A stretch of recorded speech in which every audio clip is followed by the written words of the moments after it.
Hello everyone, मैं Kapil advocate फिर एक नई टॉपिक के साथ एक नई वीडियो के साथ। आज का जो हमारा टॉपिक रहेगा वो ये है कि जब कोई भी गवर्नमेंट सूट फाइल करती है या किसी भी गवर्नमेंट के अगेंस्ट सूट फाइल किया जाता है तो उसके लिए क्या प्रोसीजर अडॉप्ट किया जाएगा, जो कि सेक्शन 79 एंड 80 ऑफ सीपीसी ये डिफाइन करता है। सेक्शन 79 एंड 80 में ये डिफाइन किया गया है कि जब भी कोई सूट फाइल किया जाता है गवर्नमेंट या पब्लिक सर्वेंट के अगेंस्ट, उस स्टेज पर क्या हम प्रोसीजर अडॉप्ट करेंगे। तो सबसे पहले हम इसके लिए 79 सेक्शन देखेंगे सीपीसी का। सेक्शन 79 सीपीसी ये कहता है कि सूट बाय और अगेंस्ट गवर्नमेंट, कि अगर कोई भी सिविल सूट गवर्नमेंट के द्वारा फाइल किया जाता है या गवर्नमेंट के अगेंस्ट फाइल किया जाता है तो उस सिचुएशन में जो प्लेंटिफ है या डिफेंडेंट है उनका टाइटल क्या होगा, उसमें गवर्नमेंट को किस टाइटल से हम रिप्रेजेंट करेंगे सिविल सूट में। तो इसके लिए जो सेक्शन 79 कहता है कि अगर कोई सिविल सूट गवर्नमेंट के अगेंस्ट या गवर्नमेंट के द्वारा फाइल किया जाता है और जो गवर्नमेंट है सेंट्रल गवर्नमेंट है, तो उस केस में जो टाइटल होगा वो हम कहेंगे गवर्नमेंट को यूनियन ऑफ इंडिया। इसी तरह अगर कोई भी सिविल सूट है वो स्टेट गवर्नमेंट के अगेंस्ट या स्टेट गवर्नमेंट के द्वारा फाइल किया जाता है, उस सिचुएशन में जो स्टेट गवर्नमेंट को हम जो टाइटल बनाएंगे, जो पार्टी बनाएंगे, उसमें हम उसको एज ए स्टेट मेंशन करेंगे। सिंपल वे हम ये कह सकते हैं कि जब सेंट्रल गवर्नमेंट के बारे में जो बात आती है एज ए प्लेंटिफ या एज ए डिफेंडेंट, वहां हम उसको यूनियन ऑफ इंडिया लिखेंगे। इसी तरह अगर स्टेट गवर्नमेंट की बात आती है एज ए प्लेंटिफ या डिफेंडेंट, उस केस में हम उसको स्टेट लिखेंगे सिविल सूट में। ये हुआ 79 कि भी स्टेट को और सेंट्रल गवर्नमेंट को हम प्लेंटिफ में एज ए प्लेंटिफ या एज ए डिफेंडेंट कैसे हम मेंशन करेंगे। अब बात आती है सेक्शन 80, जो कि सीपीसी का एक मोस्ट इंपॉर्टेंट सेक्शन है। जब हम कोई भी सिविल सूट गवर्नमेंट के अगेंस्ट या कोई भी पब्लिक ऑफिसर के अगेंस्ट फाइल करते हैं, अगर उसने अपने ड्यूरिंग ड्यूटी ऐसी कोई एक्ट किया है जिससे कि कोई भी ग्रीवेंस हुई है प्लेंटिफ को, तो उस सिचुएशन में क्या सेक्शन 80 कहता है। सेक्शन 80 ये कहता है कि आप गवर्नमेंट या पब्लिक सर्वेंट के अगेंस्ट डायरेक्ट सूट फाइल नहीं कर सकते जब तक कि आप 2 मंथ्स का नोटिस गवर्नमेंट को या पब्लिक सर्वेंट को जिसके अगेंस्ट सूट फाइल करना है, जब तक आप 2 मंथ का नोटिस नहीं देंगे तब तक आप सिविल सूट फाइल नहीं कर सकते। सिंपल वे में हम अगर बात करते हैं कि आपको सिविल सूट फाइल करने से पहले गवर्नमेंट के अगेंस्ट या पब्लिक सर्वेंट के अगेंस्ट फाइल करने से पहले आपको उससे पहले 2 मंथ्स का नोटिस देना होगा गवर्नमेंट को या पब्लिक सर्वेंट को, और उस नोटिस में आपको अपना एड्रेस, अपना नेम, आपका रेजिडेंस कहाँ है वो मेंशन करना होगा, आपका क्या ग्रीवेंस है गवर्नमेंट के अगेंस्ट या उस पब्लिक सर्वेंट के अगेंस्ट जिसके अगेंस्ट आपने सिविल सूट फाइल करना है या जिसको आपने नोटिस दिया है। वो नोटिस आप उसको डिलीवर कर सकते हैं या बाय हैंड गवर्नमेंट के ऑफिस में या जिस पब्लिक सर्वेंट के अगेंस्ट फाइल करना है उसको बाय हैंड दे के आ सकते हैं। अब ये बात आती है कि जो नोटिस है ये किसे दिया जाएगा, किसे डिलीवर किया जाएगा अकॉर्डिंग सेक्शन 80। सिंपल वे में जो सेक्शन 80 में जो डिफाइन किया गया है कि अगर आप सेंट्रल गवर्नमेंट को अगेंस्ट सूट फाइल करना चाहते हैं तो उस केस में आपको सेक्रेटरी ऑफ द गवर्नमेंट के ऑफिस में वो डिलीवर करना होगा या वहां पर आपको लेफ्ट करके आना होगा नोटिस। नेक्स्ट कहता है कि अगर आप रेलवे को पार्टी बना रहे हैं, रेलवे के अगेंस्ट सूट फाइल कर रहे हैं, उस केस में general manager of that railway उसके ऑफिस में आप डिलीवर करेंगे या उसके ऑफिस में आप उस नोटिस को देकर आएंगे बाय हैंड। उसके बाद में कहता है कि अगर कोई भी स्टेट गवर्नमेंट है, उस केस में आप जो सेक्रेटरी या जो कलेक्टर है उस डिस्ट्रिक्ट का, जिस डिस्ट्रिक्ट में आपने सूट फाइल करना है गवर्नमेंट के अगेंस्ट, उस सेक्रेटरी या कलेक्टर के ऑफिस में आप नोटिस है वो डिलीवर करके आओगे या बाय हैंड उसको दे के आएंगे। तो ये हुआ कि नोटिस किसके ऑफिस में छोड़ के आओगे अगर किस गवर्नमेंट के अगेंस्ट आपने सूट फाइल करना है। इसी तरह जैसे मैंने पहले मेंशन किया कि आप जब भी नोटिस देंगे उसमें अपना नेम, अपना एड्रेस, कॉज ऑफ एक्शन या आपकी जो ग्रीवेंस है वो मेंशन करना होगा नोटिस में। इसी तरह जब 2 मंथ्स का टाइम निकल जाता है उसके बाद आप सिविल सूट फाइल कर सकते हैं और प्लेंट में आपको मेंशन करना होगा कि 2 मंथ्स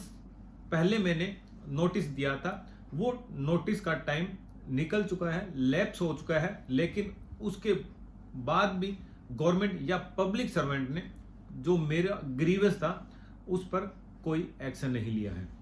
बेसिकली हम ये कह सकते हैं कि गवर्नमेंट के अगेंस्ट सिविल सूट फाइल करने से 2 मंथ्स का इसलिए टाइम दिया गया है कि जो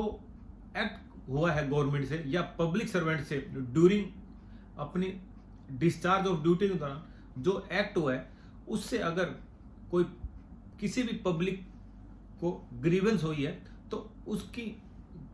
सर्वेंट की या गवर्नमेंट के नॉलेज में लाने के लिए ये नोटिस देना होता है कि वो कोई उस पर जो आपका ग्रीवेंस है उसमें आप एक्शन ले सके, जो ग्रीवेंस हुआ है उस जो प्रॉब्लम है उसको सॉल्यूशन कर सके। तो ये नोटिस का पर्पज हुआ। अब नेक्स्ट ये आता है कि क्या नोटिस जो 2 मंथ्स का नोटिस है उसको बिना गवर्नमेंट को या पब्लिक सर्वेंट को बिना नोटिस दिए या डिलीवर किए कि नोटिस ना देना पड़े, क्या उसके बिना सिविल सूट फाइल हो सकता है? इसके लिए सेक्शन 80 सब सेक्शन 2 ये कहता है कि अगर कोई ऐसा अर्जेंट मैटर है कि अगर ये लगता है कि अगर नोटिस दिया जाएगा गवर्नमेंट को या पब्लिक सर्वेंट को, उससे ऐसा लॉस हो सकता है कि उसकी भरपाई है उसको कंपनसेट नहीं किया जा सकता, इसलिए उस 2 मंथ्स का जो नोटिस है उसको कोर्ट रिलीफ दे सकती है कि 2 मंथ्स का नोटिस देना जरूरी नहीं है उसके लिए, लेकिन वो जो रिलैक्सेशन है वो विद परमिशन कोर्ट होगा कि 2 मंथ्स का नोटिस अर्जेंट मैटर में ना दिया जाए। लेकिन कोर्ट उस केस में जब तक कोर्ट के द्वारा नोटिस नहीं दिया जाएगा, जब तक स्टेट गवर्नमेंट अपीयर नहीं होती बिफोर द कोर्ट, तब तक उस केस में इंटरिम कोई भी रिलीफ या अदर कोई भी रिलीफ है वो नहीं दिया जा सकता जब तक स्टेट गवर्नमेंट अपीयर नहीं होती गवर्नमेंट बिफोर द कोर्ट। इसी तरह सेक्शन 80 क्लोज 2 में ये भी मेंशन किया गया है, जब स्टेट गवर्नमेंट अपीयर होती है और state government during appearance court में ये आर्गू करती है कि ऐसा कोई अर्जेंट नहीं है कि जिसमें जो 2 मंथ्स का नोटिस के लिए जो रिलैक्सेशन दिया गया था वो देना नहीं चाहिए था, 2 मंथ्स का नोटिस जरूरी था, और कोर्ट को ऐसा लगता है कि जो प्लेंटिफ ने रिलैक्सेशन मांगी है 2 मंथ्स नोटिस ना देने की, वो इस केस में सही नहीं है क्योंकि जो मैटर है वो अर्जेंट नहीं है। इसलिए कोर्ट डायरेक्शन देगी प्लेंटिफ को कि पहले आप नोटिस दे के आइए 2 मंथ्स का, और 2 मंथ्स निकल जाने के बाद अगर गवर्नमेंट आपका जो ग्रीवेंस था, जो आपका रिलीफ बनता था, अगर उस पर कोई भी गवर्नमेंट एक्शन नहीं लेती, फिर आप दोबारा कोर्ट में आइए और सूट फाइल कीजिए। तो सेक्शन 80 का जो क्लोज 2 है उसमें ये सिंपल सा, हम अगर सिंपल वे में देखें, आप 2 मंथ्स के जो नोटिस है उससे बच सकते हैं अगर ऐसा अर्जेंट मैटर है कि अगर नोटिस दिया जाता है तो ऐसा लॉस हो सकता है कि जो उसकी भरपाई है उसका कंपनसेट नहीं किया जा सकता। लेकिन कोर्ट को ऐसा लगता है जब स्टेट गवर्नमेंट अपीयर होती है कि ऐसा कोई अर्जेंट मैटर नहीं था, प्लेंटिफ ने क्लीन हैंड नहीं आया, तो उस केस में डायरेक्शन दे सकती है स्टेट गवर्नमेंट के लिए प्लेंटिफ को कि स्टेट गवर्नमेंट को आप 2 मंथ्स का नोटिस दीजिए। सेक्शन 80 का सब सेक्शन 3 कहता है कि कोई भी जो सिविल सूट फाइल किया गया है स्टेट गवर्नमेंट के अगेंस्ट और पब्लिक सर्वेंट के अगेंस्ट और नोटिस दे दिया, अगर कोई उस नोटिस में एरर है या कोई डिफेक्ट है, उस बेसिस पर उस सिविल सूट को डिसमिस नहीं कर सकती। अगर उस नोटिस में प्रॉपर प्लेंटिफ का नेम है, एड्रेस मेंशन है, कॉज ऑफ एक्शन मेंशन है, क्या ग्रीवेंस है, अगर वो प्रॉपर है और डिलीवर किया गया है स्टेट गवर्नमेंट को एट द ऑफिस या बाय हैंड डिलीवर किया गया है, तो ये प्रज्यूम किया जाएगा कि भी वो नोटिस प्रॉपर है। स्टेट गवर्नमेंट इस बेसिस पर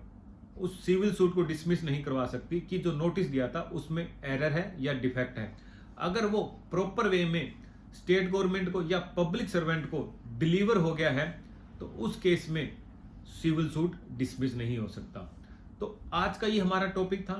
कि अगर स्टेट गवर्नमेंट के अगेंस्ट सिविल सूट फाइल किया जाता है तो जो सेक्शन 80 में 60 डेज का नोटिस है वो मैंडेटरी है। जब तक 60 डेज का नोटिस नहीं दिया जाएगा, 2 मंथ्स का नोटिस नहीं दिया जाएगा, सिविल सूट फाइल नहीं हो सकता against state government, central government या कोई भी पब्लिक सर्वेंट के अगेंस्ट। इसी तरह 79 में ये मेंशन किया गया है कि अगर सेंट्रल गवर्नमेंट के अगेंस्ट सिविल सूट या central government civil suit file करती है तो उस केसेस में सेंट्रल गवर्नमेंट को as a Union of India mention किया जाएगा। अगर स्टेट गवर्नमेंट के अगेंस्ट या स्टेट गवर्नमेंट के द्वारा सिविल सूट फाइल किया जाता है उस केस में स्टेट गवर्नमेंट को एज ए स्टेट मेंशन किया जाएगा। तो आज का ये हमारा टॉपिक था। जल्द मिलते हैं एक नए टॉपिक के साथ। अगर आपने अभी तक मेरे चैनल को सब्सक्राइब नहीं किया तो मेरे चैनल को सब्सक्राइब कर दीजिए, लाइक कर दीजिए, शेयर कर दीजिए। Thank you.